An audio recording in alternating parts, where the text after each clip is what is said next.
begin because we have a lot to cover, and it's an hour and 50 minutes. It's a short time to do it. So anyway, my name is Chuck Slatkin.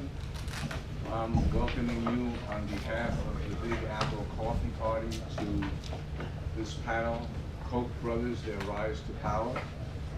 The coffee party began 2 years ago or so. The Big Apple Coffee Party came together locally because we were drawn to the basic tenets of this, which was that we would be civil to each other and be nonpartisan. We followed the lead from its creator, who's here today, Annabelle Park, who started Coffee Party USA. And we came together and realized that the unifying thing for us was working on getting money out of politics, the undue influence that corporations have on society, and very, well, not quickly, but eventually we got to the Koch brothers, and we started among other things we've done, a boycott Coke campaign that Chris Kibler will be speaking to you later. But I'm pleased to introduce our moderator for today. He's an independent journalist who appears in Truth Out in these times, many places. You see him a lot, even more frequently now on Tom Hartman Show, MSNBC, and he has a book coming out. It's a forthcoming book on what's the 2011 Global Democratic Revolution, which will be published by Left Legacy Press. And I'm proud to introduce a friend and colleague, J.A. Myerson.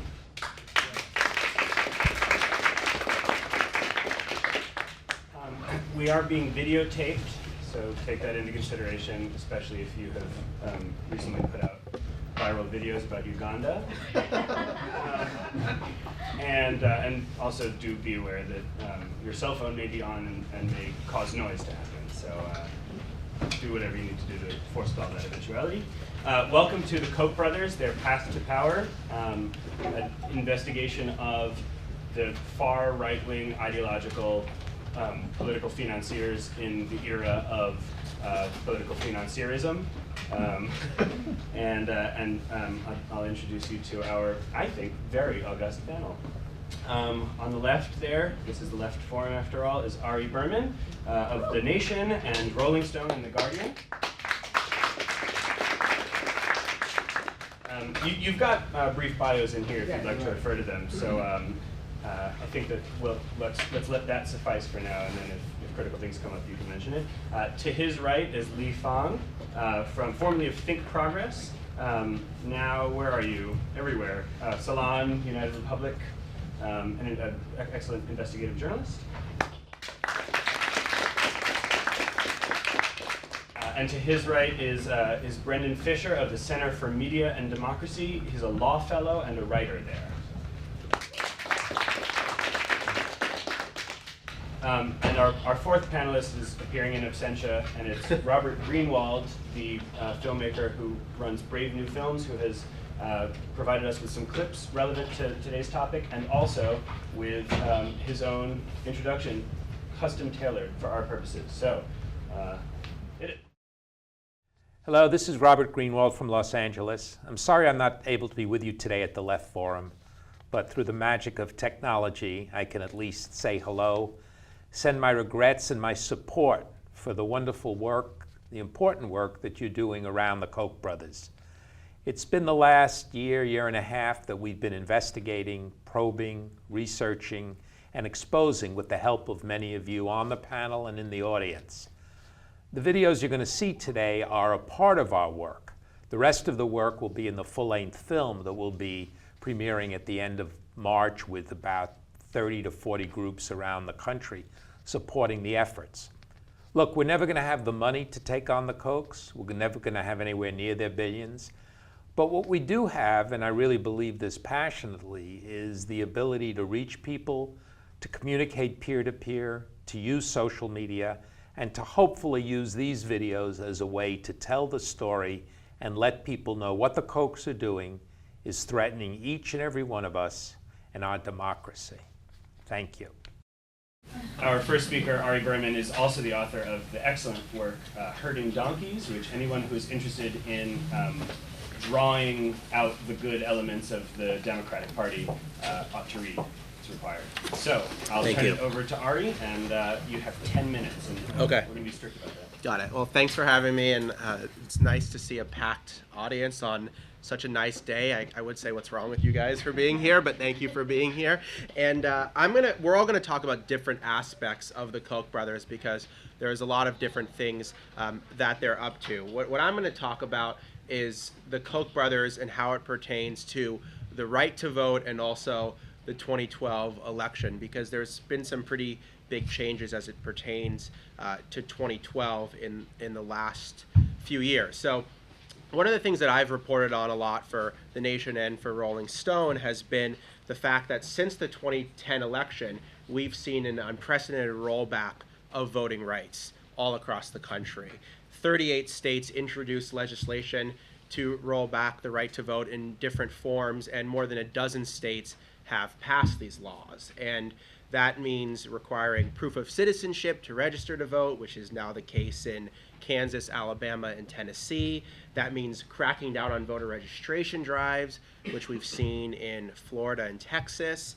That means cutting back on early voting, which we've seen in Florida, Georgia, Ohio, Tennessee, and West Virginia. And that means requiring government-issued IDs to register to vote, which we've seen in 9 different states controlled by Republicans. And the last thing that's happened is in 2 other states, Iowa and Florida, ex-felons can no longer vote. And so you add this all up, and really what we're seeing is a very coordinated systemic effort by conservatives to make it harder for predominantly younger people, elderly voters, and minority voters to exercise the right to vote.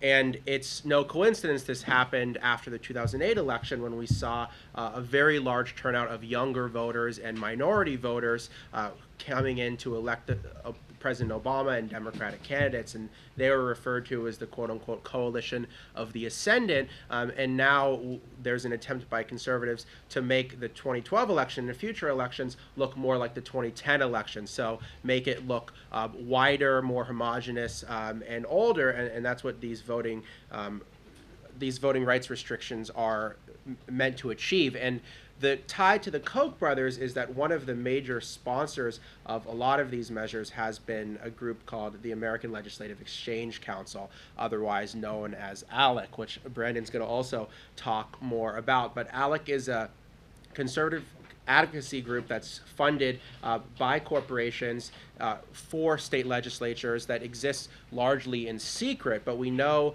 from documents, thanks to Brennan's group, that the Koch brothers have probably given at least $1 million to ALEC and possibly more. And what ALEC did is, after the 2008 election, one of the things that ALEC does is they draft piece of legislation that then Republican and sometimes Democratic state legislators introduce. And there's an unbelievable range of pieces of legislation that get introduced and passed into law that originated ALEC. And what ALEC did is, in 2008, after a voter ID law was passed in Indiana, that ALEC drafted mock legislation and gave it to different state legislatures. And that legislation formed the basis of laws in at least 5 different states that have passed these photo ID laws since the 2010 election. And what people don't realize is everyone thinks, oh, I have a driver's license, I can vote, but they don't realize that 11% of U.S. citizens, according to the Brennan Center, don't have government-issued ID, and that is higher among young voters. 18% of young voters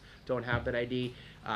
18% of voters 65 or older don't have that ID, and 25% of African-American voters don't have that ID. And so really, this is a way to kind of shape the electorate through deciding who can and can't vote. And ALEC has been one of the main funders and pushers behind this, and the Koch brothers have been very involved in that effort.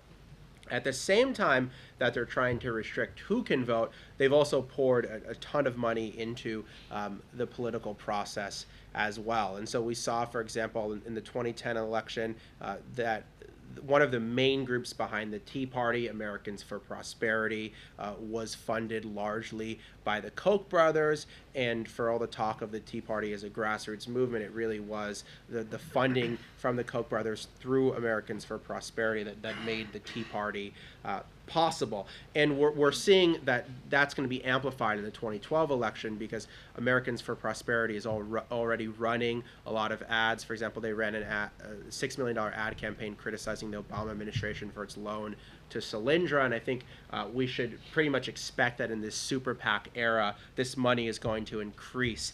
The Koch brothers have already said, for example, that they are going to spend $60 million personally, and they will raise $100 million to spend against President Obama in 2012. The Obama people say it'll be higher. They'll say that it'll be $500 million from the Koch brothers and from conservative causes, just against President Obama and Democratic candidates. And you know, whatever you think of the president, pro or con, I mean, this is just a staggering amount of money that is now entering the political system. We've already seen Mitt Romney cozy up to the Koch brothers and cozy up to those elements. He has held 3 different meetings with Americans for Prosperity. And the third Koch brother, there's Charles Koch, there's David Koch, and there's Bill Koch, who doesn't get as much. There's actually 4 Koch brothers, but 3 are involved in politics.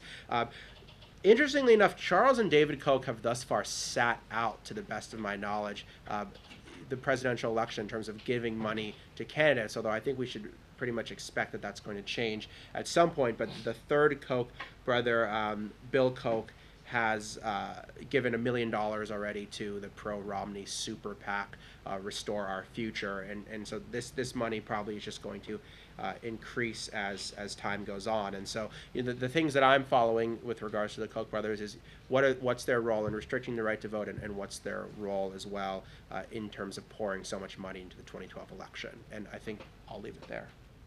Yeah. Wonderful. Thank you, Ari. All right, I believe that signals another video clip from Robert Greenwald.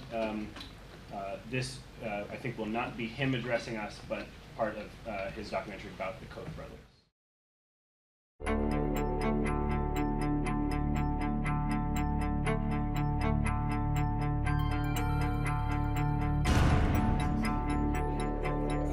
We have recently seen an ambush of voter registration and voter ID restrictions in states across the country. The torrent of new voter suppression laws across the country. Voters will now be required to show an ID at the polls. Maine is also poised to make it much harder to vote. The laws seem designed to hit minority populations. They hit elderly people, they hit students extra hard. Push to make it as difficult as possible to vote. It disenfranchises a whole sector of the American electorate. We're in a moment right now where we're seeing the most aggressive attempt to roll back voting rights in this country that we've seen in over a century.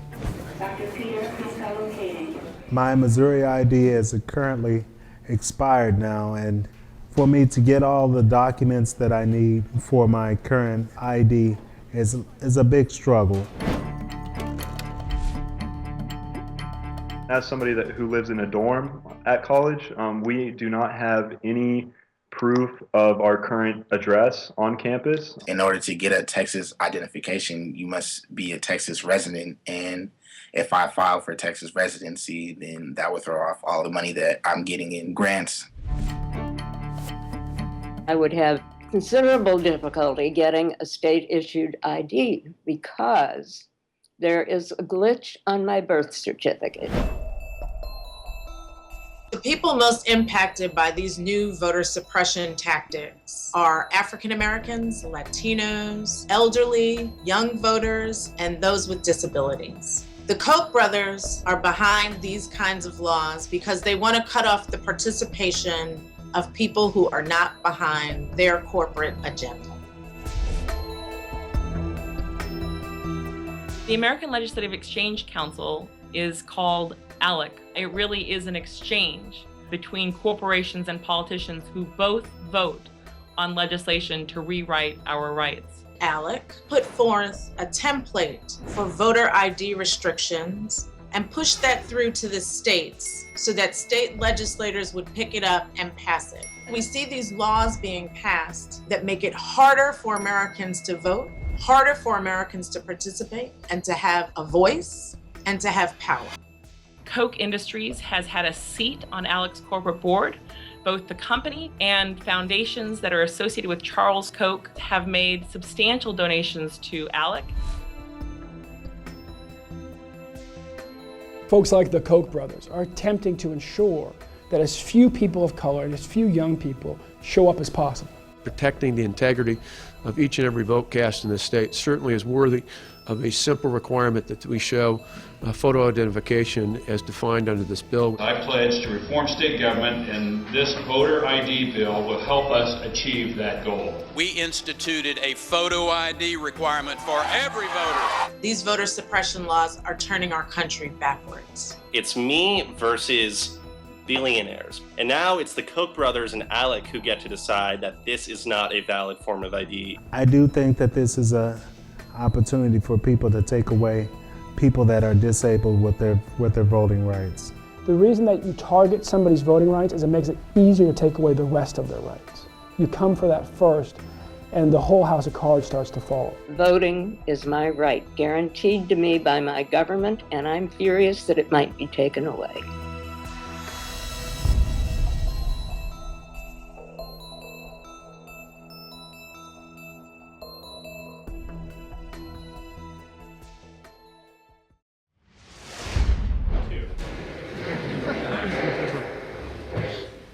Furious is a well-chosen word there.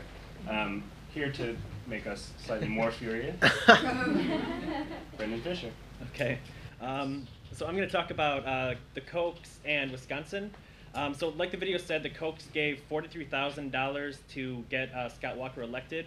They also gave $1 million to the Republican Governors Association, which in turn spent $65,000 supporting Walker and $3.4 million attacking his opponent.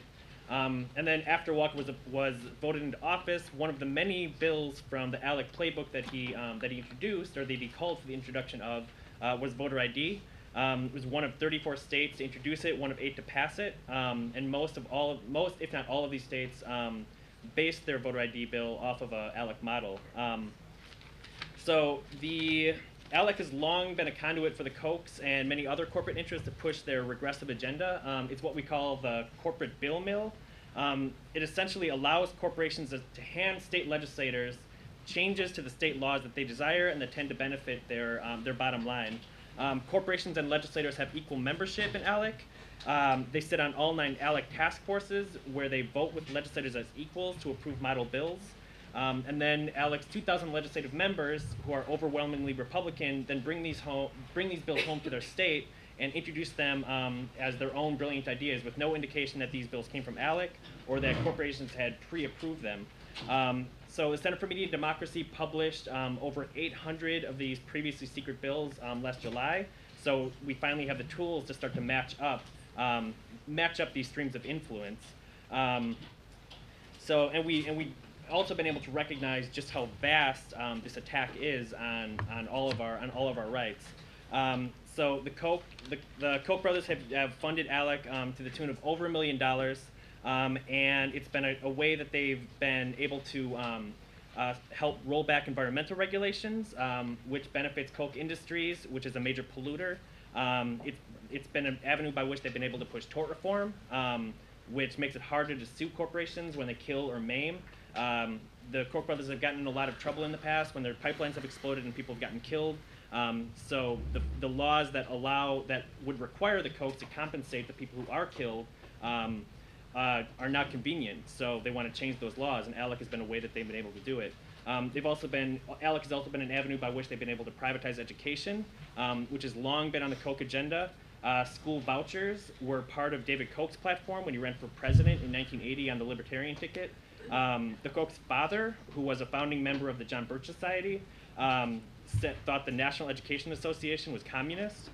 And ALEC has also been really behind the privatize everything movement, including the privatization of prisons. Another ALEC member is Corrections Corporation of America, and they were on the task force that approved Arizona's SB 1070, which had the effect of putting more immigrants in jail, and also a lot of the tough on crime bills in the early 90s that put more people in prison for more time. Bills like truth in sentencing or 3 strikes you're out. And in Wisconsin in the 90s, guess who introduced the ALEC model truth in sentencing bill when he was a state legislator? It was Scott Walker, who is an ALEC alum. And then union busting is also an important part of the ALEC agenda and the Koch agenda. And when Walker was elected into office in 2010 with Koch backing, that's one of the pieces of the Koch agenda and ALEC agenda that he put forth. So in 2010, for the first time in years, in Wisconsin, the governor's office, the assembly, and the Senate all went Republican. Walker was an ALEC alum. The speaker of both chambers were ALEC alumni. And then Walker named other ALEC alum to key positions. So the state government was basically entirely controlled by people with connections to ALEC and through ALEC connections to the Kochs. And Walker didn't campaign on union busting, but there was some indication of what was coming after the elections when the Speaker of the Assembly, or the Speaker of the Senate, said in an interview that, "I just went to the American Legislative Exchange Council conference, and there was a lot of momentum for right to work." And then soon after that, we saw what happened in Wisconsin and elsewhere. So as many of you know, in February of last year, Walker introduced drastic changes to public sector collective bargaining on a Friday with plans to pass it the following Tuesday. 14 Democratic senators fled the state. There were months of protests, massive protests like Wisconsin hadn't seen almost ever. Hundreds of thousands of people, normal people, teachers, firefighters, police officers marching around the Capitol and protesting this attack on Wisconsin's traditions and on labor rights. And as soon as this started happening, the Koch's Americans for Prosperity Tea Party group planned to stand with Walker counter rally. And as Ari mentioned, the AFP is the way that they've been funding the Tea Party. David Koch's on the board of AFP. They've given significant funding to the group, and they founded the organization that in the 1980s that gave birth to AFP. So in the first weeks of the protests, AFP planned a rally with Sarah Palin, with Herman Cain, who would later say he was the Koch's brother from another mother, and others, to give the appearance of Walker having support. And of course, Fox News covered the counter rally as an indication that the people of Wisconsin really are with Scott Walker. And if you're actually there, you would see that the anti-Walker protesters vastly outnumbered the AFP Tea Party protesters. And then during the same period, Walker accepted a prank call from a person who he thought was David Koch, which was recorded, and which was really candid and really gave a pretty good view into the way Walker's mind worked. So this union busting and other right-wing initiatives that Walker pushed from the ALEC and Koch playbook, like voter ID, like tort reform, like environmental deregulation, led the people of Wisconsin to start a recall effort against Walker. And then here too, the Kochs had Walker's back. As people started gathering recall signatures in November, AFP flooded Wisconsin TV stations with ads proclaiming it's working, that the collective bargaining reform saved money, that they've avoided saving taxes, that they've avoided, that they've done away with the deficit. I mean, these ads didn't mention that Walker's reforms had led to 6 straight months of job losses under Walker, but they were really well done, they were really effective, and they're still ongoing. The other part about these ads is they're put on by the AFP Foundation, which is a 501c3, which is a charity. And as a charity, tax donation or donations to it are tax deductible, which basically means that the Kochs are able to influence Wisconsin's elections and write it off on their taxes and avoid paying taxes into the public funds. So they've spent well over $1 million so far this year on these AFP It's Working ads. And they're going to continue to spend more. And then in February this year, David Koch told a Florida newspaper that we spent a lot of money in Wisconsin, and we're going to spend more. And he, like many others, views Wisconsin as a battleground over the future of labor, and said that what Scott Walker is doing with the unions is critically important. And if the unions win the recalls, there will be no stopping them. So they've been involved, and they're going to continue to be. And that's that.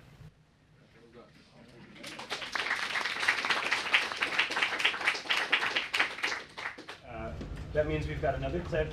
This, I think, not focused on voter ID laws, but about education.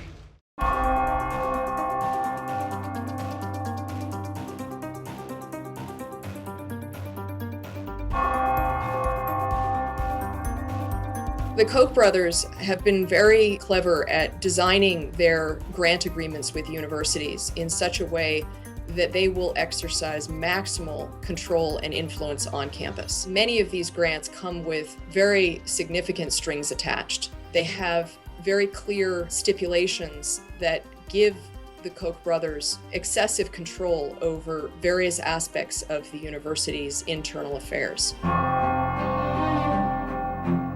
A school that I take so much pride in and that I believe in had effectively sold its soul to the Koch brothers for a few $1 million.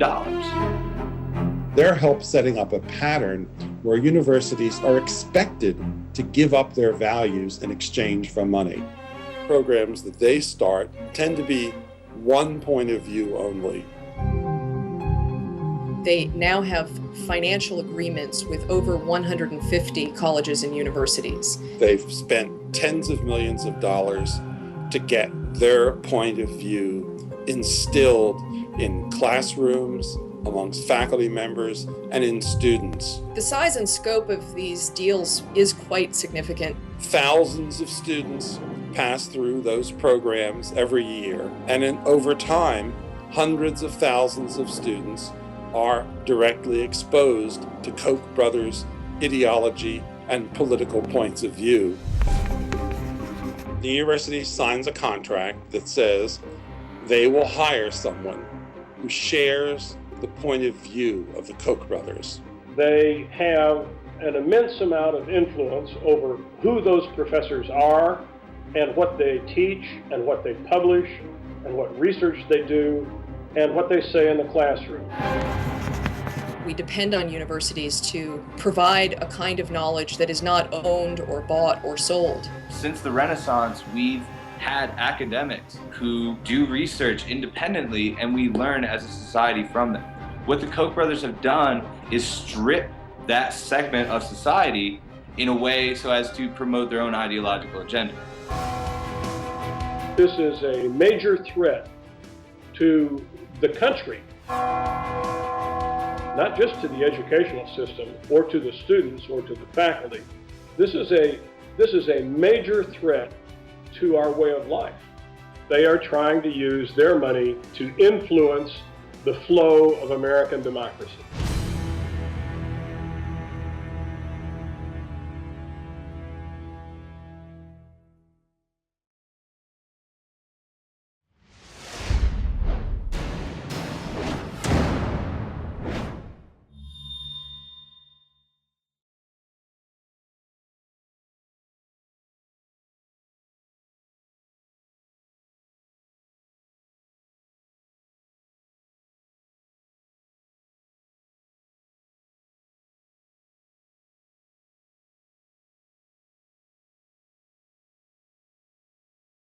All right.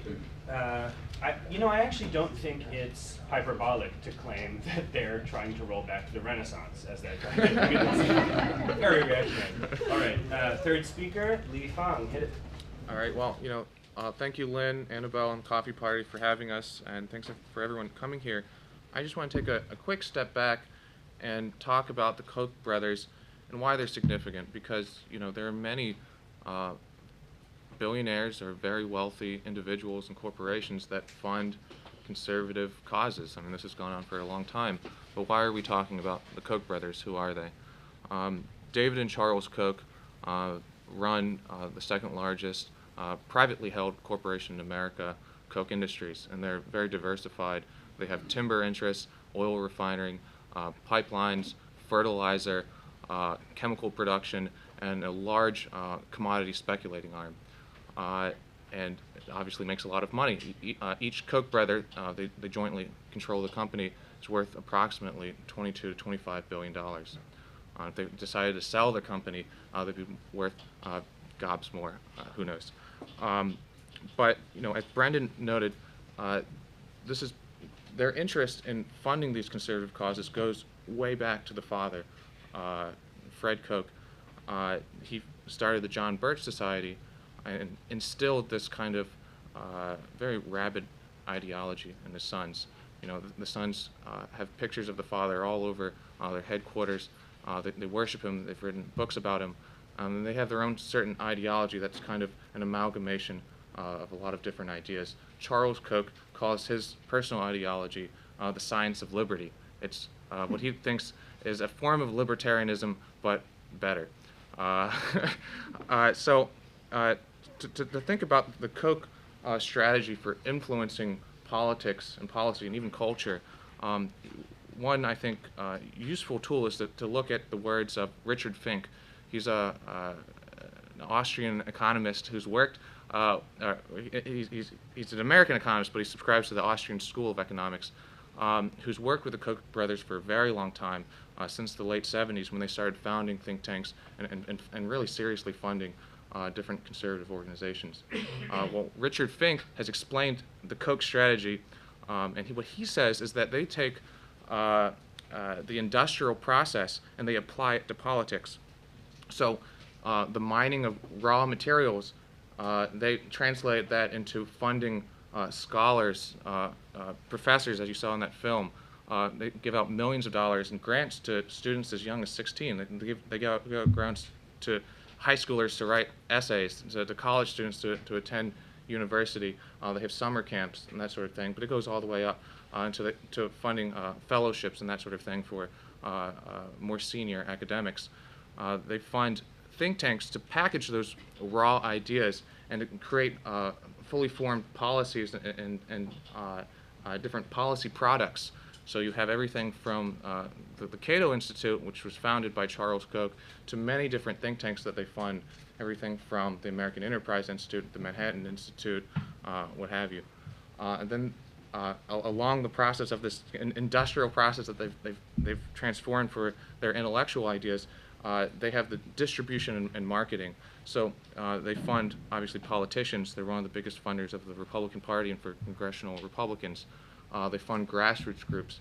Americans for Prosperity is one of the most prominent ones, but there are many smaller ones that they fund on the state level. And then, of course, they've ads, lots and lots of ads and marketing. So, you know, they use different vehicles. Sometimes it's groups like Americans for Prosperity running an ad, selling an idea. Maybe it's against cap and trade or against the stimulus or just supporting a congressional Republican. That kind of is a quick overview. I mean, there are dozens of groups that they fund with their own specific agenda. They even fund a small think tank in Hollywood that develops more conservative movie ideas.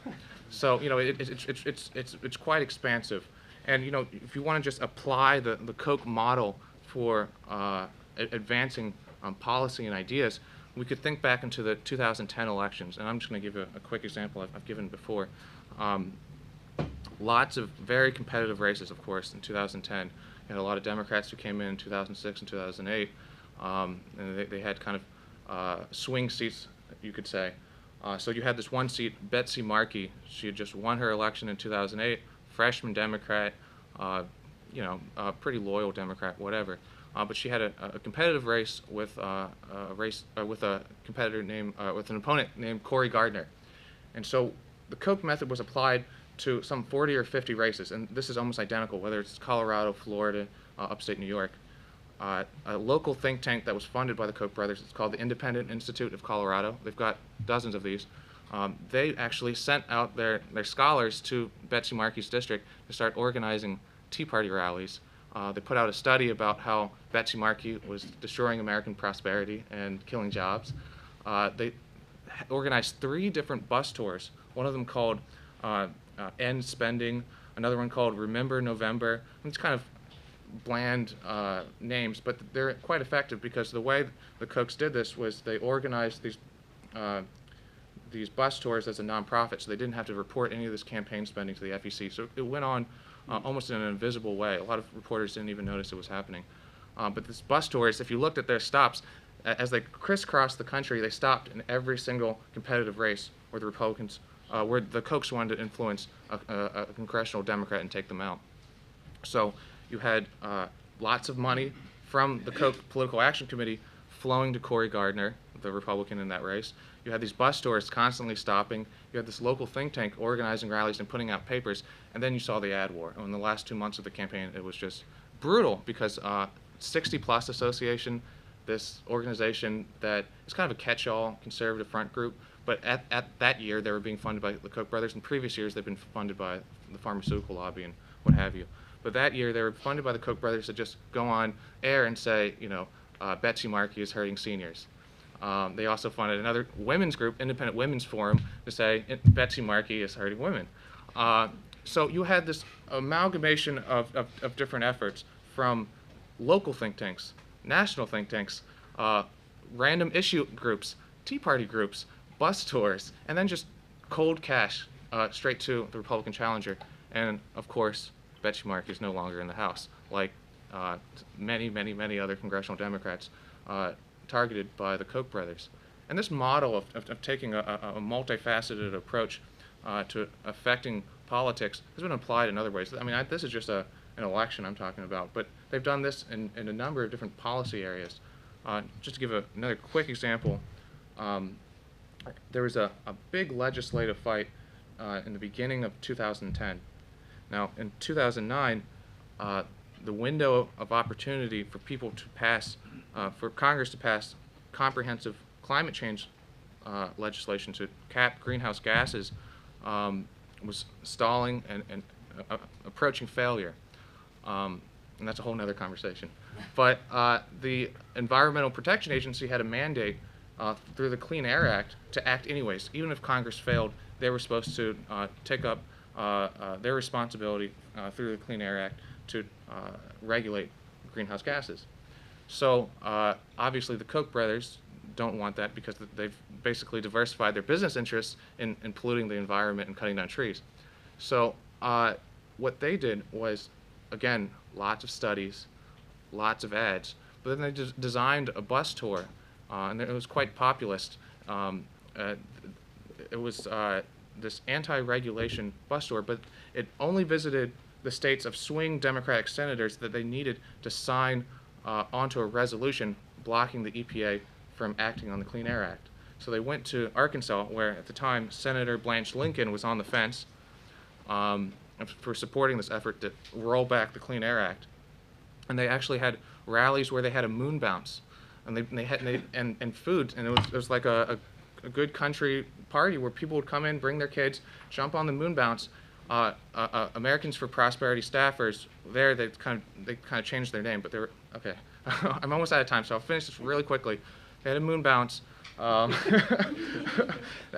They had music, but then they also dressed up as climate cops. They said, we're from the EPA. If the Clean Air Act continues to stand, the EPA will send police, climate cops, to your community, and they'll shut down your church. If you use a refrigerator or anything that uses electricity, they're coming to your house and measure everything. And if you're using too much electricity, they'll shut you down too. And it sounds silly, but you know, this is the diversified strategy of the Koch brothers. They can have an uptown approach in D.C. where they've got very formal, very prestigious looking studies that they're sending to Capitol Hill and sending to the press, getting quotes from the New York Times, and at the same time they're pressuring lawmakers with cash, lots of contributions, with ads, but then these very sophisticated actually rallies that are meant to gin up anger and generate phone calls to Blanche Lincoln to roll back the Clean Air Act.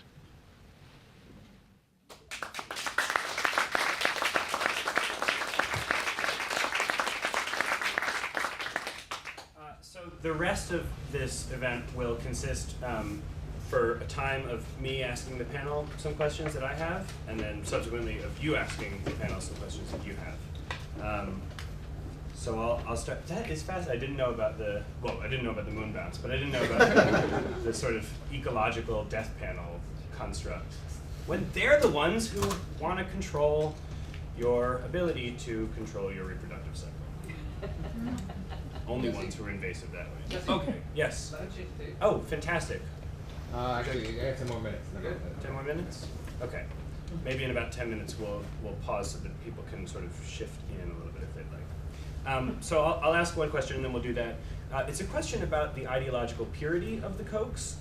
You mentioned that they were libertarians, and in fact one, was it Charles or David, ran for president? David on the Libertarian Party line.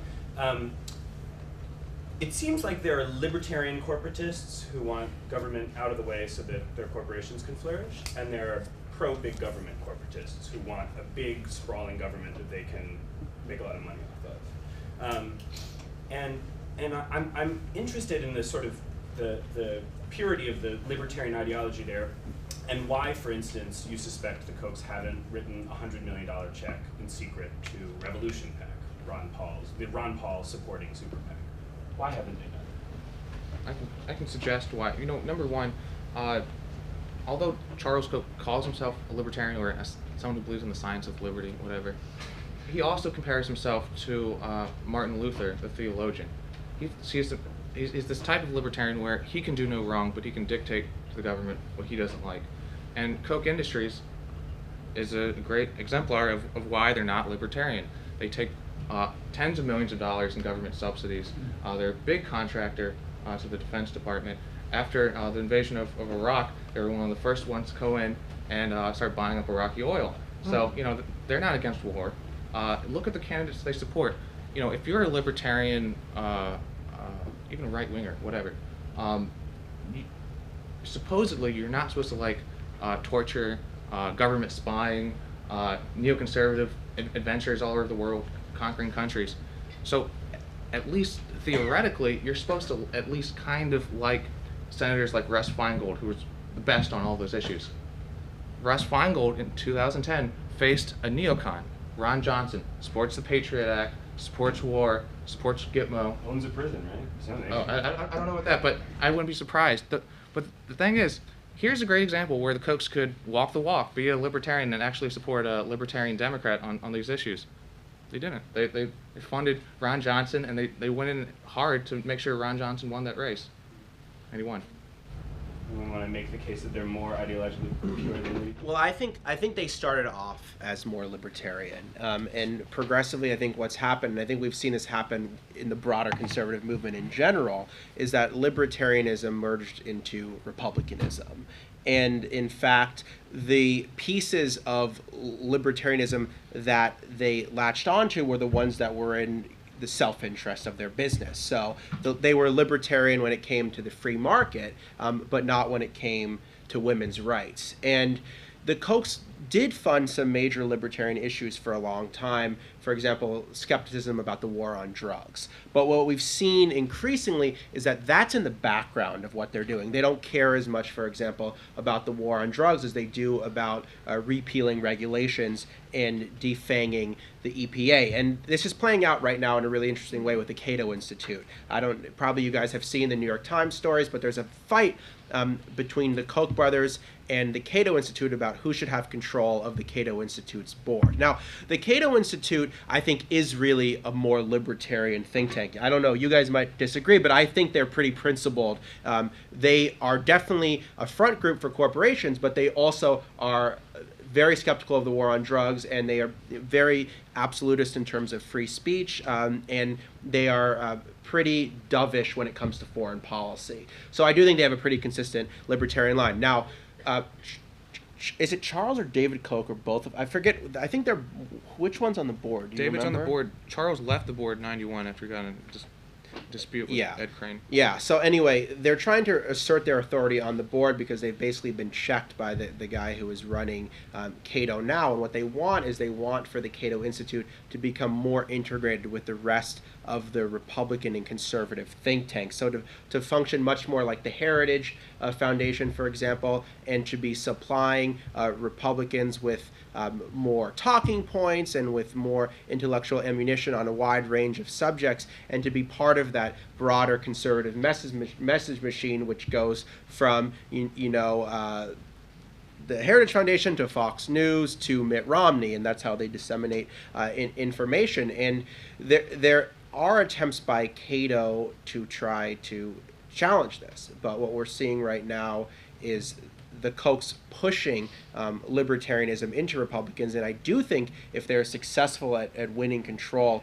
of Cato, we're going to see much more that libertarianism in the Republican Party become more of an outlier, and even the Ron Paul people will have less influence than they do now in the Republican Party. Yeah, and I think I think something Koch supporters will probably tell you is that they did oppose the Patriot Act, but they didn't really. They didn't oppose it because it was an infringement on liberty. They opposed it because it gave the government the opportunity to dig into business records, looking for, looking for some sort of terrorist activity. But there were no protections against if the government, as they were going through the business records, found an SEC violation or something like that they couldn't prosecute it. So that's the reason they opposed the Patriot Act, not because it was any sort of infringement on any notion of liberty. This one, I'll start with Brendan, talking about the "It's Working" ads in Wisconsin. I'm not sure if anyone saw this, but the GOP just lost the Senate in Wisconsin the other day. Yay! And Somebody resigned. Who won the Senate? Was that recalls? Who won the Senate? No, a candidate resigned, and so it's now evenly split between Democrats and Republicans, and they have a sort of dual chair. So that happened. The recall efforts are draw on apace with really impressive ferocity. I mean, the number. I mean, they got a million signatures to recall Scott Walker, who only initially received 1.2 million votes. So it's not working, as it happens. So I guess I'll ask a question that sort of has come out of me given these thoughts, and you can answer it however you choose. Does the Tea Party exist anymore? Well, I mean, I think part of the reason the Tea Party ever existed is because there were a bunch of angry people, and the way that the Tea Party handlers and the way AFP really functioned is by riling people up, like Lee mentioned, thinking that the government is going to come in and shut down your church because they're using a refrigerator.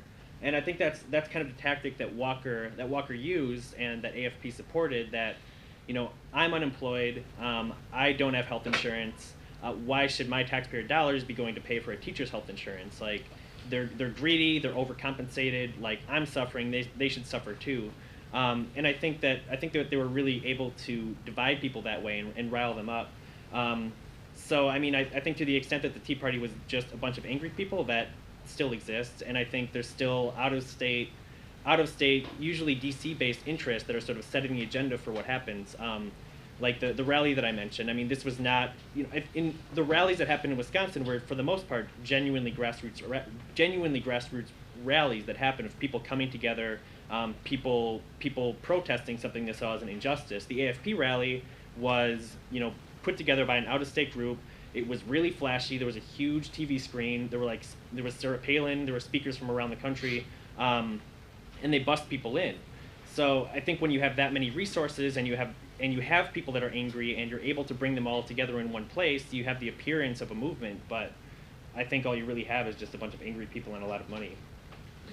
I would disagree with that slightly, in the sense that I do think this idea that the Tea Party is on the wane has been exaggerated. And I think it's been exaggerated, number one, in the coverage of the presidential campaign, because there's been a lot of talk of, oh, well, the Tea Party can't coalesce around a candidate, and why is Mitt Romney winning if the Tea Party is opposed to him? But what's being missed, I think, is how successful the Tea Party has been at dictating the agenda with regards to the Republican nomination. I mean, there really isn't one issue that Mitt Romney disagrees now with the Tea Party on. I mean, he's moved towards the Tea Party on immigration, he's moved towards the Tea Party on women's rights issues, he's moved towards the Tea Party on gay rights issues. Then the idea that the Tea Party, for example, is less hawkish is not true. We know that the Tea Party is just as hawkish as the neocons are. The idea that the Tea Party is more focused on economic issues than social issues is not true. The Tea Party, in fact, cares just as much about social issues as Christian conservatives are, and what we saw, in fact, is that a lot of people who were traditional Christian conservatives rebranded themselves as Tea Partiers after the 2008 election because it sounded better, and it sounded better to call yourself a Tea Partier instead of Republican after 8 years of George W. Bush. But so I do think their influence in terms of pushing the party of the right is as prevalent as ever. I also think on the local level, yes, as Brandon mentioned, there has been a lot of attempts by people in D.C. to manipulate local Tea Parties. That said, the Tea Party has been very successful at taking over local Republican parties, and they still have a tremendous amount of say in terms of who runs for office and who wins office at the state legislative level and at the congressional level, and I do think that's going to continue into 2012. And so to some extent, even if they're out of the headlines a little bit, their influence on the local level and their ability to be a conduit for corporate interests remains very large. I just want to add really quickly, the Tea Party served a very important function for the Koch brothers as they were trying to build opposition to President Obama early in this presidency. In December of 2008, right after the election, Koch funded organizers all over the country, and they fanned out trying to organize opposition to Obama. At the time, they didn't have a brand. They called it the Stop the Porculus movement, because back then the stimulus was being proposed. Not a great brand. But they put the resources behind it. They put buses out. They had actually an ad with just like a regular guy yelling into the screen about how Al Gore and a bunch of celebrities want to shove this new Obama green agenda down their throat, and that it's all these wealthy people in Hollywood, but it's really ironic because it's funded by the Koch brothers. But the point being, eventually, as the Tea Party picked up, they all switched from Stop the Porculus to Tea Party. It made more sense, and that served a very important role in fighting health reform, fighting labor reform, fighting all these big Obama agenda items, defeating or watering down almost all of them, and then electing the Tea Party Congress. But again, the Tea Party might wane, it might not, we don't know. That being said, there are other goals for the Koch brothers this year, primarily defeating Obama. So what the Koch brothers are doing right now is that they're funding organizers to go into the Republican primaries and just collect voter data. Just going and seeing who's voting, talking to which activists are the most active in supporting Santorum or whoever, and getting as much information as possible, because they're building their own database to do their own massive national get out the vote effort come this November. So they're laying low, but they're coordinating their strategy, because it's a different year. I mean, in the midterm in 2009, that's a time when you need to get your base out. This is in a presidential, it's just a different dynamic. That sounds like a wise move. I have to say, if I had several $1 billion, that seems like exactly the kind of thing that I would do with my money. They're certainly getting more bang for their buck than Sheldon Adelson right now. Well, maybe not if you take a look at the Middle East. Yeah. Also, ALEC seems like quite a good idea to me. An organization that takes ideological interests and pumps out model legislation to state legislatures to do what they see as improving conditions. If I had money, I might set up an ALEC I might endow Demos with however much money so that they could churn out, I would love if suddenly Tennessee were, all the Democrats there were bloviating about some piece of legislation that Heather McGhee had written. That sounds great to me. What in principle is wrong with ALEC? What in principle is wrong? I mean, I think they've sometimes been portrayed as, well, there have been a few ways they've been portrayed. I mean, one is that they're a think tank, and they're really not. They're not like the Heritage Foundation, where they're developing the ideas. It's really it's a conduit. It's a way for corporations to communicate almost directly with state legislators.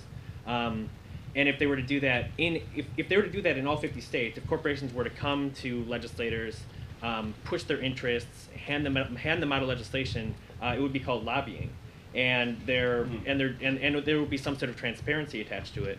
And with ALEC, there is no transparency. It happens outside of the view of the press, outside of the view of the public. A lot of what's happening is not being reported. And then you have the extra layer on top of lobbying, which is an attempt to exert influence. You also have, like most of the legislators who are attending ALEC are doing it on a scholarship, on a corporate-funded scholarship. So their expenses are being paid by the same corporations that are funding, that are trying to push these model bills. So it's level of influence on top of level of influence, and I think it's probably 4 or 5 steps beyond what is necessary. I think there's like what they would say, what ALEC's defense would be is that the public sector deserves to hear from the private sector. The regulators should hear from the regulated, and they already do. Like corporations already have probably way too much access as it is to make their views heard among legislators. And with ALEC, they not only are getting their views heard, they're backing it up with tons and tons of money and tons of really fancy perks. And I think that's one of that's the big problem. Brandon, why do you think that all of a sudden we're here? Sorry to usurp your moderator roles.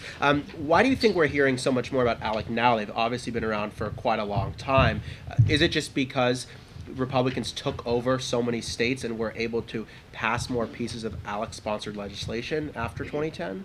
I think that's a big part of it, because there have been a number of different groups that have been sort of like trying to call the alarm about ALEC for a long time. There's a lot of really great reports from the late 90s and the early 2000s, put out by the Natural Resources Defense Council, by Progressive States Network, by the Trial Lawyers Association, that were really thorough, that really like laid out how terrible ALEC is, but no one paid attention. And I think like what Lee was saying, they kind of laid the groundwork for a long time. They had a lot of ALEC legislators who were coming up through the ranks and already primed to be a conduit for the corporate agenda. And then in 2010 they got into positions of leadership and positions of power, and that's definitely what happened in Wisconsin. I mean, because that's one of the things I noticed in following these voting restrictions laws, is that Republicans had been introducing them pretty much since 2000 like clockwork, and they were just getting blocked or they were getting vetoed. And so the only thing that really changed was the fact that they were in power, and it's perhaps maybe an instructive lesson for progressives that like maybe you have to introduce something 5 or 6 times before it's passed, and just keep building support for it, and then you get in a position where you elect more of your own kind, and then these things can pass.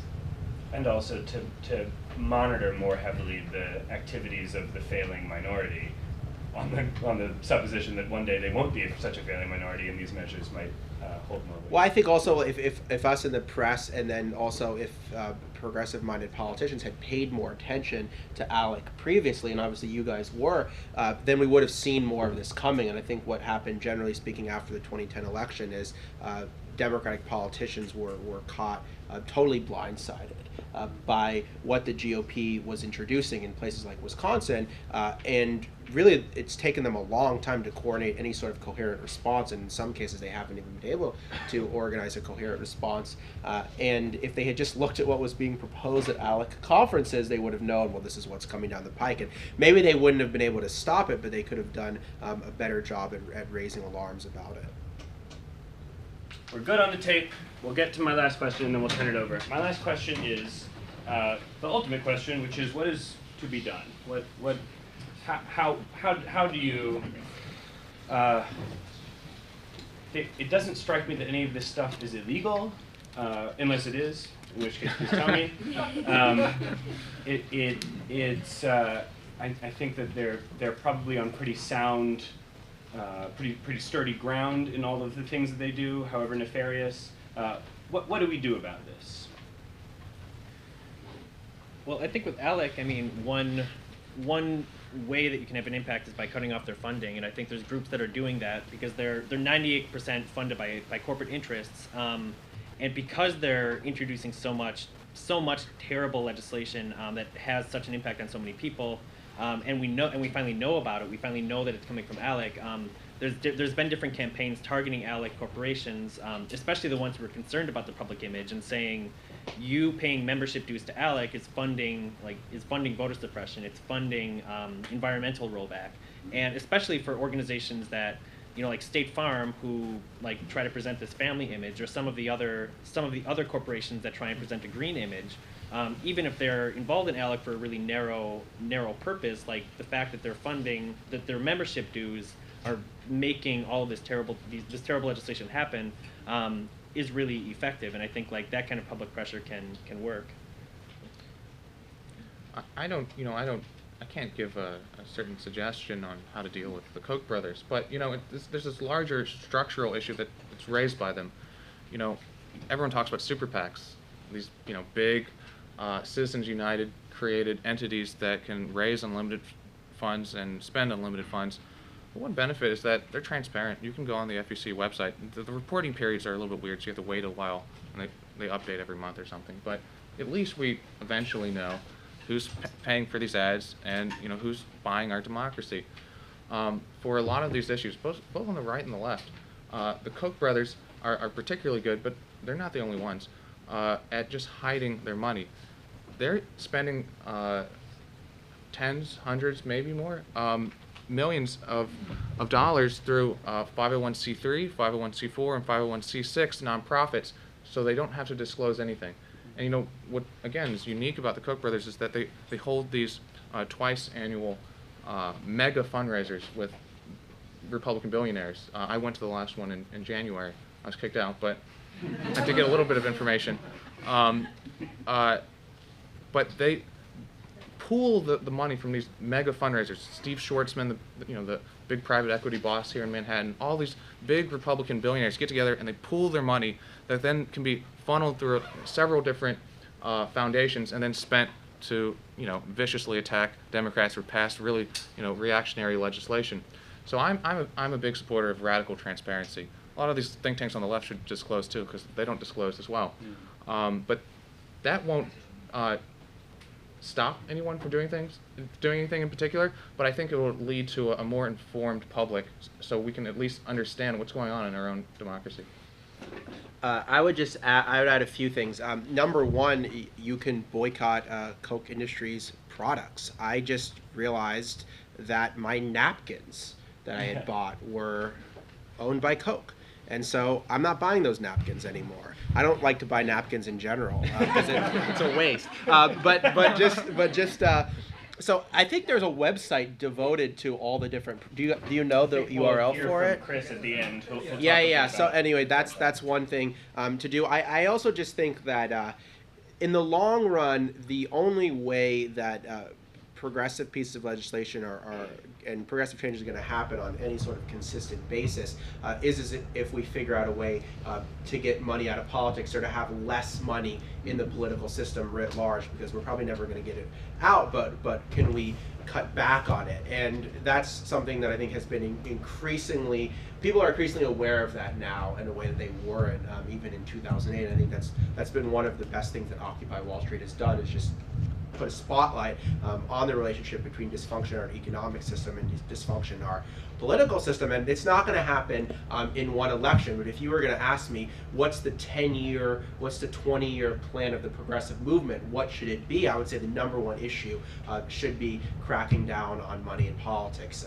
And you're going to have a multi-pronged strategy, and I'm sure there's other panels that are discussing this here, whether it's to work through the legislative system, whether it's to work on a constitutional amendment, whether it's to work on different forms. And Lee is part of a group, United Republic, that is thinking a lot about these issues now, I think, in innovative ways. And I think the third thing is the influence of the Koch brothers should be a wake-up to progressive funders to get in the game and to think more strategically. There's a lot of money on the progressive side.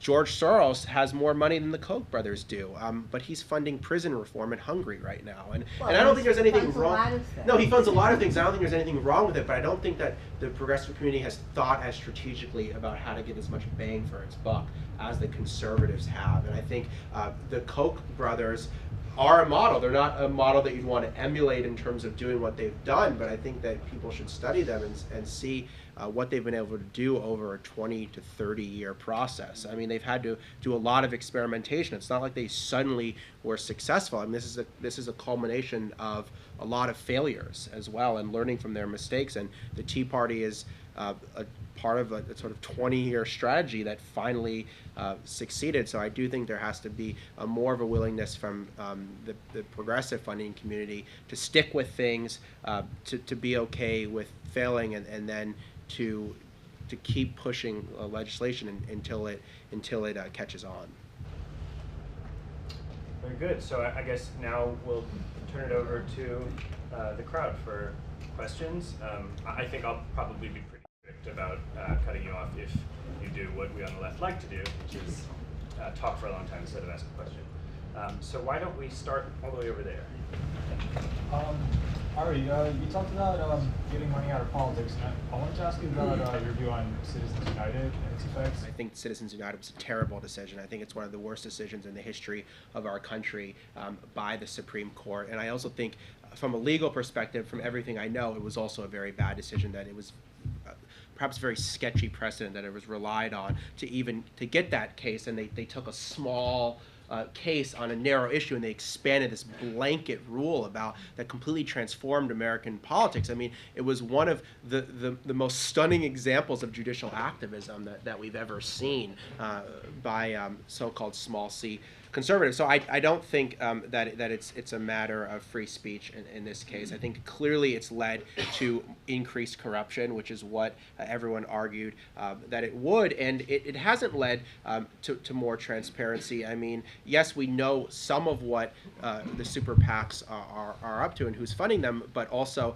we have a lot of instances of, for example, shell corporations giving money. Something like 6 of the 10 largest super PACs raised money from untraceable sources. There was a very good report from Demos about this recently. And what we've also seen as a consequence of the Citizens United decision is that more money is going into these 501c4 organizations, which Lee mentioned, and these are tax-exempt charitable groups that are raising unlimited amounts of money in secret. And so you have a super PAC, let's say you have Karl Rove's super PAC, and then you have Karl Rove's 501c4 organization. And the 501c4 organization of American Crossroads actually raised twice as much money as its super PAC, all of which is from secret donors. And that's also a consequence of the Citizens United decision.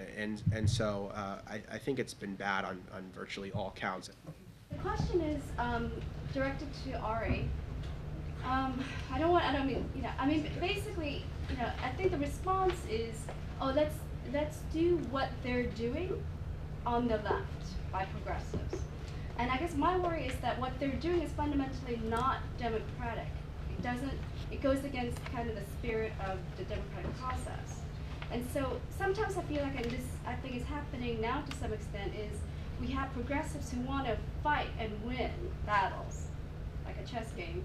And then there are people who are democracy advocates who kind of, I think, come into conflict with that approach, And I think we're seeing it, for instance, with Obama's decision to embrace, super PACs as an instance where people are cheering at, great, he's doing it because, we need to win. And then people who are saying, no, that's really bad, because that goes against the principles of democracy. And so I feel that's a real strategic and, I think, in a way, a moral question about, like, what is the right way to fight this? Yeah. I think it's pretty complicated. I mean, I'm also not advocating that progressives suddenly turn to the Koch brothers. I mean, the sort of the most thing I'm advocating is trying to get money out of politics, which is, to me, it's the most small d democratic thing that you could do. With regards to sort of the Obama campaign's decision to take super PAC money, I mean, it's hard to unilaterally disarm. I mean, I do sort of agree with the Obama campaign on this. I also think that taking super PAC money is going to make it harder for them to then fight the Citizens United decision. So, I mean, I can see both sides of this issue, and I also think that it's more likely that you're going to see Citizens United weakened or repealed under an Obama administration than you are under a Republican administration. Now, I'm not making an argument for the Obama presidency. That's going to be the subject of a million panels on this. I suspect I'm probably perhaps a little bit more favorable to the president than some people in this room might be. But generally speaking, that you have to play both sides of the game. I mean, you have to fund ideas, you have to fund long-term strategies, but you also have to engage in the political process as it is, not as you'd like it to be, and that's somewhat of the dilemma we're facing with the 2012 election right now. And just a quick addition there, it's just a great thing for small d democratic activists to be moving from just focused on an issue area like health reform or whatever, and talking instead about these big structural problems in society that kind of screw us all on all of these issues. So at least starting that conversation and thinking about long-term reform, I think is good for everyone. If you're taking the big money approach and talking to big liberal donors, or just talking in your community about how do we change Citizens United, that's a good thing. All right, let's go back there. Yeah. Are the Kochs involved in trying to undermine education below the college level? Aren't they there too? And could you tell us what that is about? Yeah. So, well, that's part of the ALEC agenda.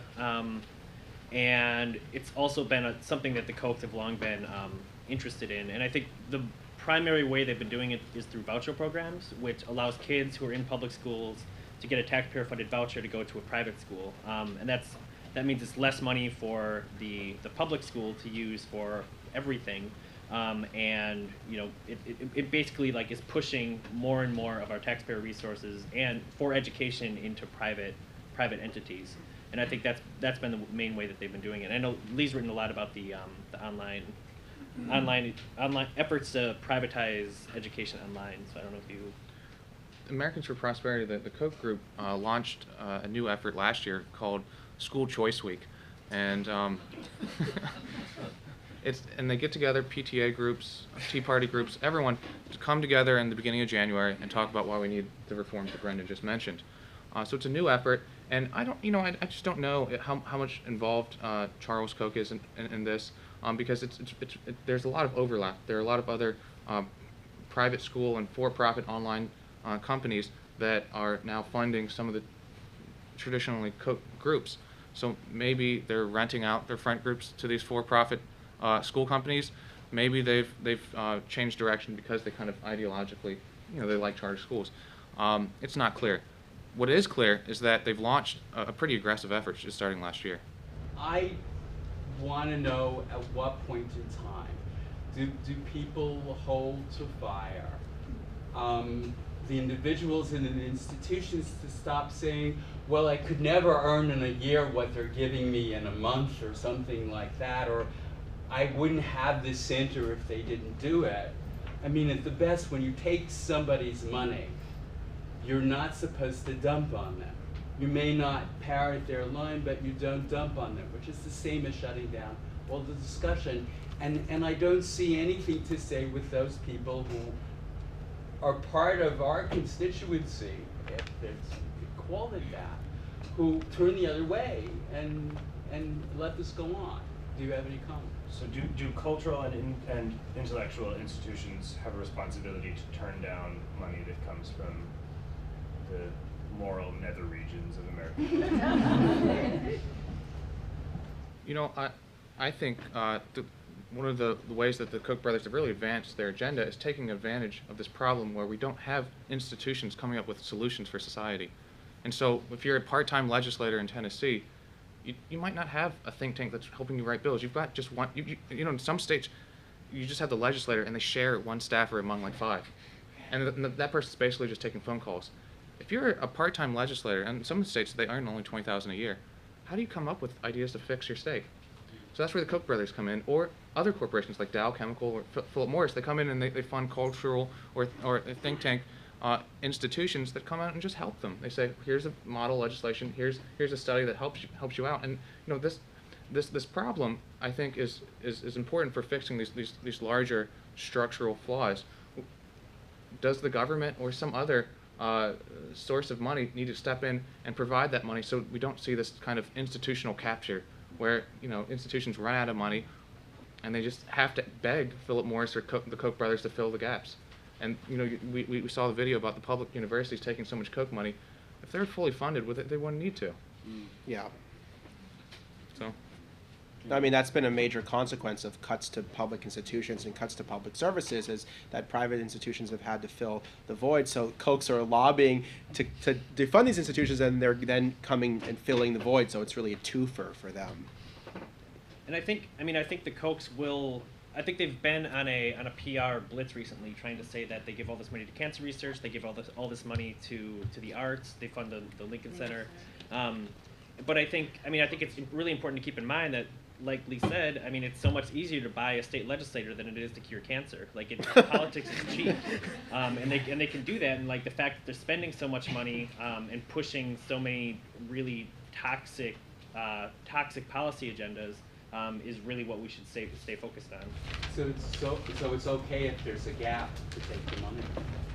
I didn't say that, but it's a problem, and I don't have a solution. Yeah, it seems like the answer is that there isn't a good option available.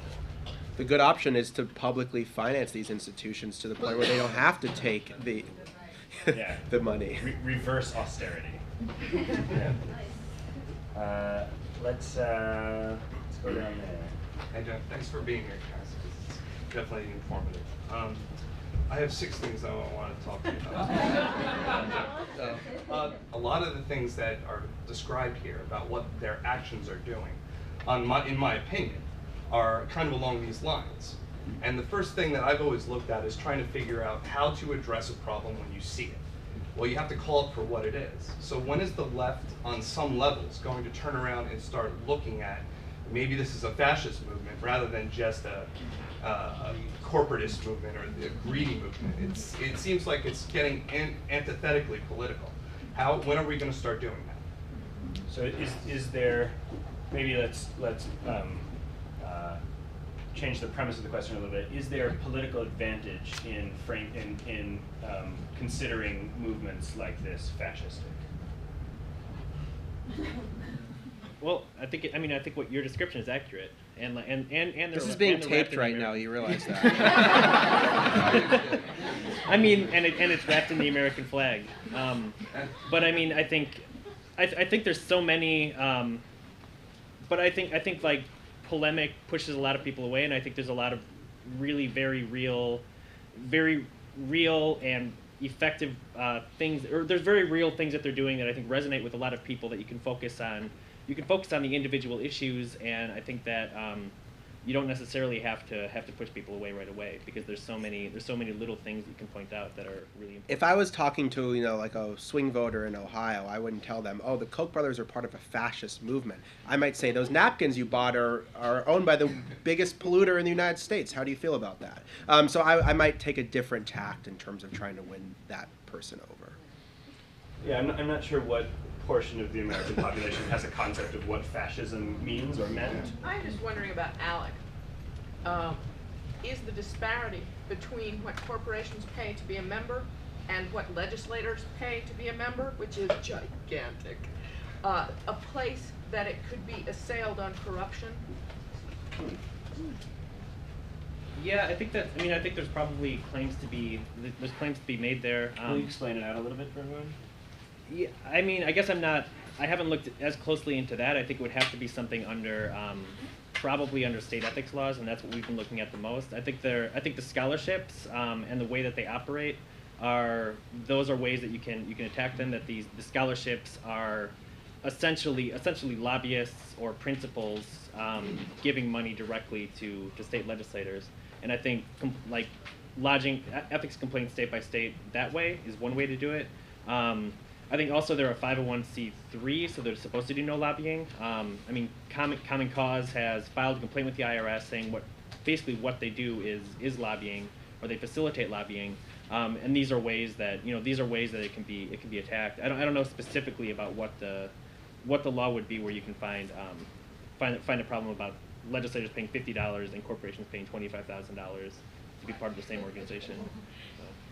Yeah, actually, I guess under ethics laws, state legislators are not supposed to accept anything. They may not necessarily be able to accept anything of value from an organization, and that includes getting a drastically discounted rate. You can't get $500 tickets for $10. So that would be one argument that you could make. But if you're a C Street guy, you can get room and board in a swanky part of Washington for $1.50 a month. Right. Go for it. I've got a question for Brendan. My understanding of the recall law in Wisconsin is that not only do you want to say that you're going to recall somebody, but you have to provide a candidate of the opposing party to run against him or her.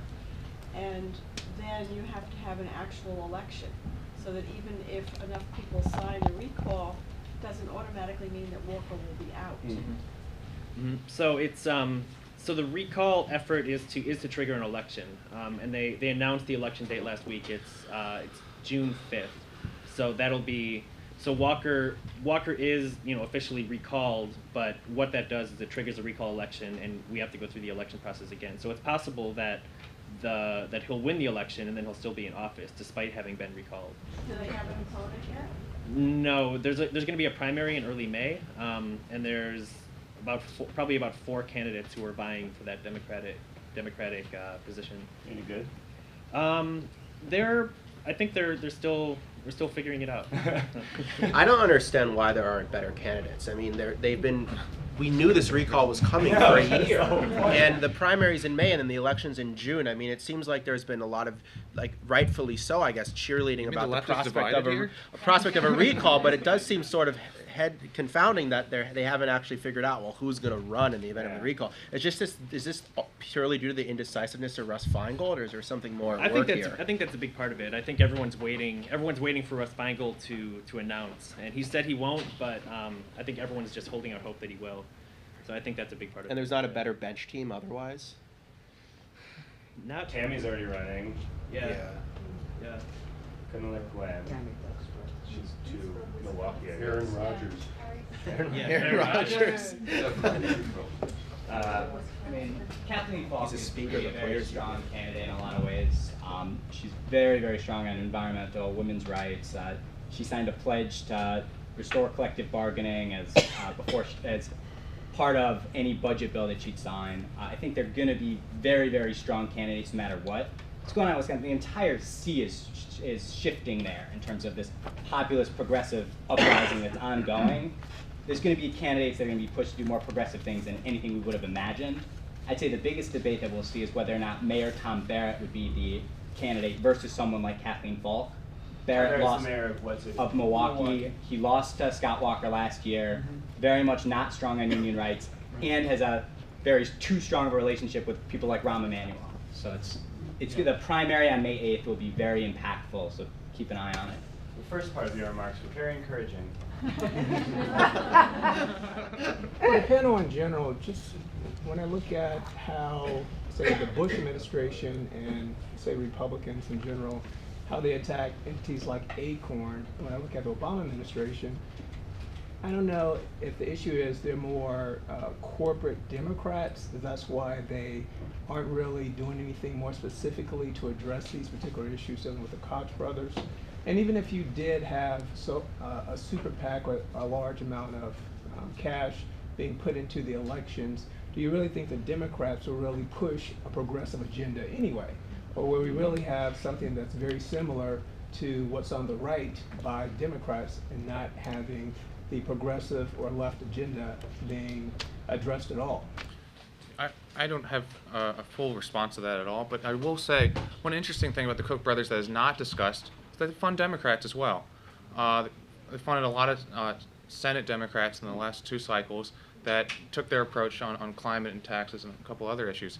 Another big factor that's not discussed on the left or in the press is that the Democratic Leadership Council, this organization founded some 20 or so years ago to move the Democratic Party to the right on economic issues, away from the labor and community organizations, that sort of thing.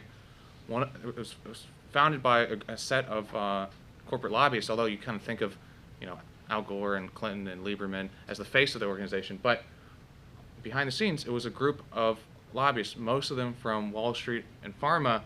But that guy I mentioned in the very beginning of my talk, Richard Fink, the lobbyist for Koch, who helped design their industrial process of advancing the Koch agenda, he was one of the founding members of the DLC and helped funnel money there. So he helped move the Democratic Party to the right with this very influential organization, which isn't as influential now, but it certainly has affected the Democratic Party for a very long time.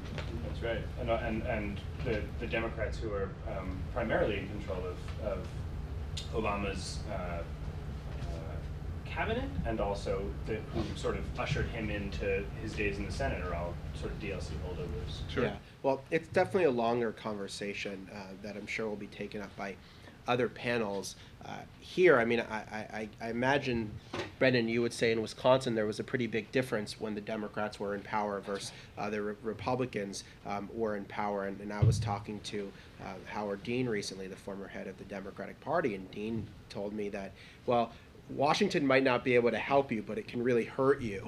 And to an extent, that's what we're seeing. I mean, we are in a lesser of two evil system, but the evil can get pretty magnified at times. Which is how come he went from advocating for bike paths in Vermont to being a shill for a biotech company. Thinking back to the Liberty League, which is sort of like the beginning of stuff like this back in the 30s, the DuPont's heading it up.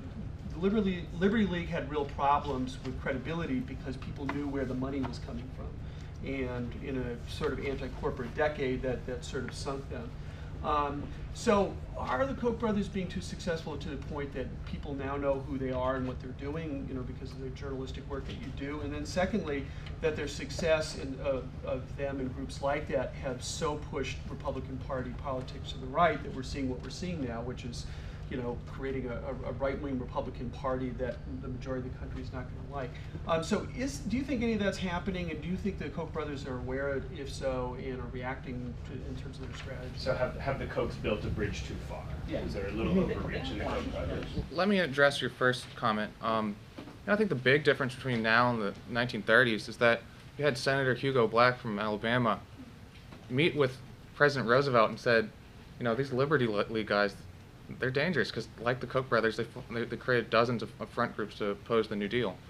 And what Senator Black did, and I think a lot of liberals would feel kind of cautious about this today, I guess because of McCarthy or whatever, but he investigated them ruthlessly.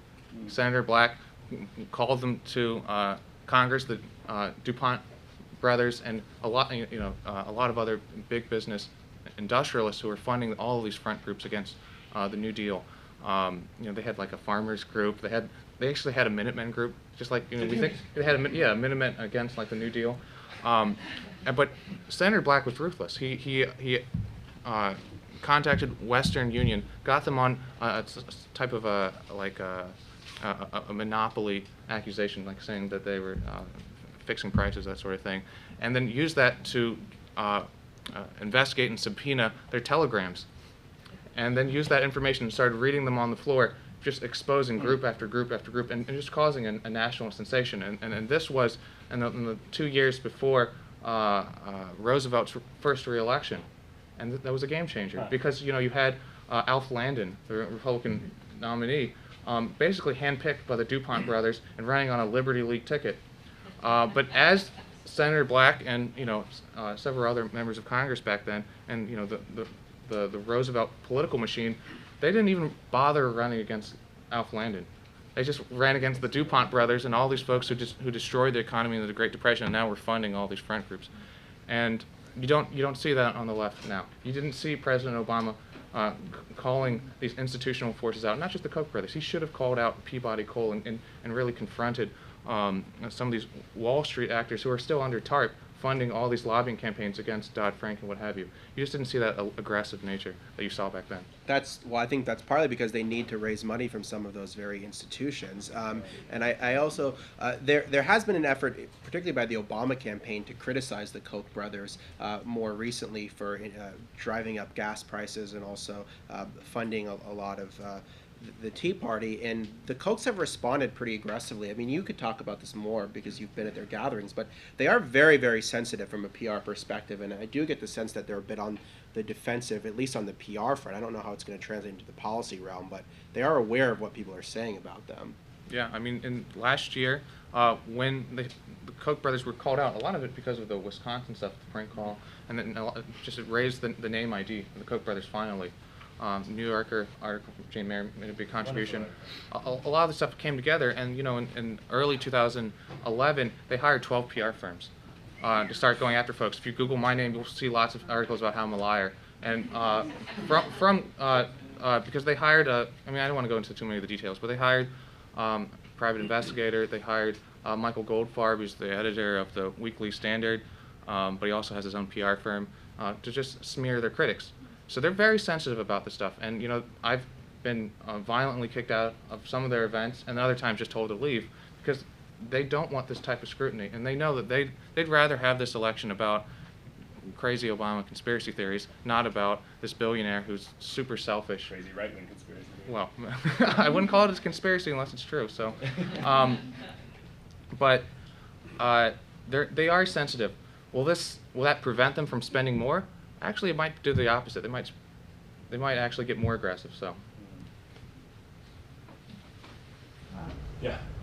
Well, this last discussion actually is very consistent with what I was going to say. That I think there's something to be said for the view that if progressives do support Democrats and lesser evil politics, it frees them up to move to the right, and it really hasn't been effective as a strategy going back as long as my lifetime. So I think that Occupy did a wonderful, and really has set a fantastic alternative to that by saying to people, let's get out in the street, let's be an independent force, and not be supporting either of the corporate parties, and not just get involved in that, but ask the people to oppose both of those parties and get involved themselves. And I think that to the extent we can maintain that strategy, we have the best alternative to putting pressure on the Democrats to listen to and I think that was very effective in changing the discourse. So to make that about the Kochs, do you foresee a sort of people's protest movement as opposed to movement among left-wing donors and the Soroses of the world and the sort of inside the Beltway class?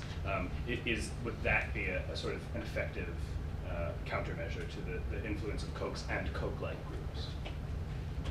I mean, I think we're seeing it. I mean, I think we're seeing it now. I think Koch, the Koch name being attached to any group or any policy is becoming increasingly toxic, and I think that is effective. I mean, I think that you have to do both. I think you have to work within the political system, and I think you also have to change the dynamics of the political system, like Occupy Wall Street did. And I don't think you can just do one and believe that you've accomplished your goal. Because, I mean, the fact is we are, for better or worse, basically in a two-party system. And so if you just, criticize the Democratic Party and that's all you do, and then you don't vote, well, that creates a huge vacuum. And who's going to fill that vacuum? People like the Koch brothers are going to fill the vacuum. And as someone who's reported a lot on voting rights, just to see all these restrictions in terms of the right to vote, I think it would be terrible for progressives to then decide not to vote, which are just going to allow more and more of these type of restrictions to pass. And people who want to have a say in the political process will have a reduced say because some like-minded people decided that for reasons of protest they weren't going to vote. And I would also just add that the Citizens United decision, which I think is the worst thing that's happened in the country in terms of with regards to the Supreme Court, probably wouldn't have happened if there was a different president in 2000. Now, that's not an endorsement of Al Gore. I'm just saying I don't think an Al Gore Supreme Court would have given us the Citizens United decision. So I think that's something to think about. I think that we'll take one more and then we'll move to you, Chris. Okay, wonderful. Okay, fight. Just kidding. Let's hear from you. You get the last. Yeah, considering the amount of signatures that they've gotten through the recalls, like in Ohio where they've got that on bill now for the repeal of collective bargaining, and what's going on in Wisconsin where they've almost gotten enough signatures that matches what he got in votes, and the political climate, I would think Alan Grayson's comment of money can't vote is very relevant to this. So how do you feel about that? Feel about Grayson's comment that money can't vote? Yeah, and considering the amount of signatures that they're getting with the recalls, Sure. and then the people So turning out. are there limits to the effects that big money can have on?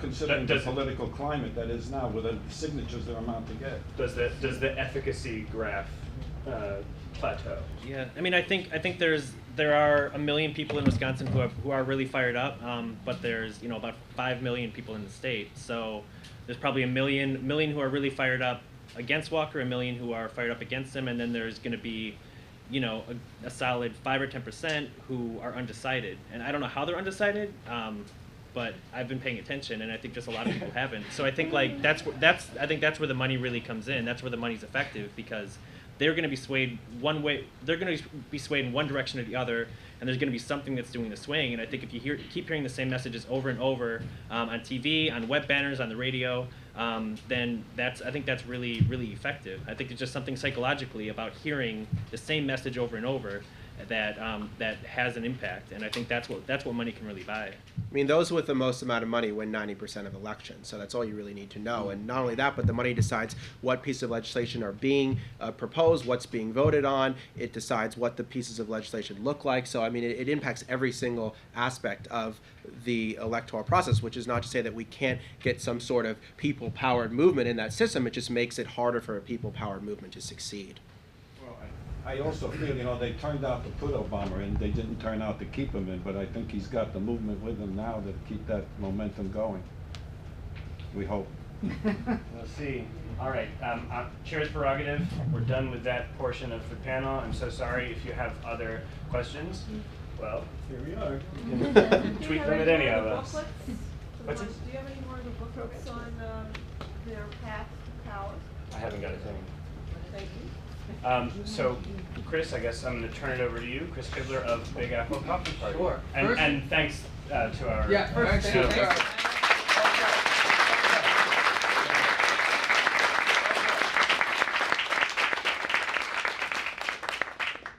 I'm really glad that Jesse brought the question up, what can we do? And then Ari kind of raised the bar by the boycott, because Big Apple Coffee Party has been doing just that. So for the past 5 months or so, we've done beta testing, and we've actually gone on a campaign which we call Don't Do Coke, educational campaign. So as Ari mentioned, you know, Brawny paper towels are made by Georgia Pacific, which the Koch brothers own, which I guess, so if you buy Brawny paper towels, a certain percentage of it is going to the Tea Party. Dixie cups, Dixie plates, Mardi Gras, Quilted Northern, you know, Quilted Northern toilet paper is owned by the Koch brothers. So we have these flyers. Please take as many as you want. Our website is on the back where you or your organization can come and download as many flyers as you want. And it's a great, we think it's a great way for people to learn about the Koch brothers. We have the products in the front, about the Koch brothers on the back. And also we have a table downstairs to come talk to us about this if you want. So thanks again, guys. These guys traveled really far to be here, so thanks a lot.